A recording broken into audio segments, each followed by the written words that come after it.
All right, and we're back for the Spanish Grand Prix. What it'll be probably the last Barcelona race for a while, because as we all know, next year, well, if the track gets finished, because we don't actually know if the track will be finished next year, in Madrid.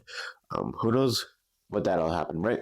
But let's talk about this Spanish Grand Prix because Spain is an interesting track. At least for me, I've seen some very boring races at Spain in the past. I've normally it's a good race. But we're not here to talk about the race. We're here to talk about qualifying, because after the first two practice sessions and about to watch or getting ready to watch the third one tomorrow morning and then watch qualifying, right? I think I'm ready to make my predictions for qualifying because while there was a strong showing for Ferrari in free practice one, free practice two wasn't as good. Obviously, Hamilton finishing in 11th. Obviously, it's not really a pace setting session, right? It is just practice. But in my opinion, I think we'll see probably. I'm going to throw out a wild card here because I do think that George Russell showed a lot of pace in FP2. We'll have to see if that continues into FP3. But for me, I think he actually looks pretty comfortable in the Mercedes this weekend. So I'm going to predict that George Russell will qualify in first in the Mercedes, just because I think I have a feeling that he's looking pretty confident this week, right?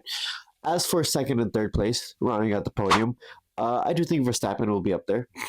Not second though. I do think second will go to Norris. I think Norris will be faster than Piastri in the McLaren this weekend, and I think Verstappen, the Red Bull, still slightly holding him back a little bit, in my opinion, the car. But it's Verstappen. You know, he can get a lot out of that car, despite it being where it is, right? And I think he will get third. And I think that'll probably be how the podium rounds out. But outside of the podium, let's talk about my wild card prediction for Barcelona qualifying. Because I'm going to start doing this. I'm going to give you guys a little wild card prediction.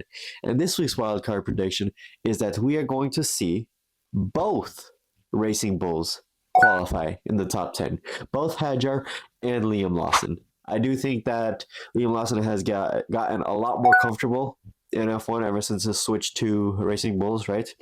And overall, I think Hadjar, immense pace for a Racing Bulls driver currently, right? So I do think they will both qualify or get at least to Q3. Let me know your predictions down below, and I hope to see you guys after for my race predictions.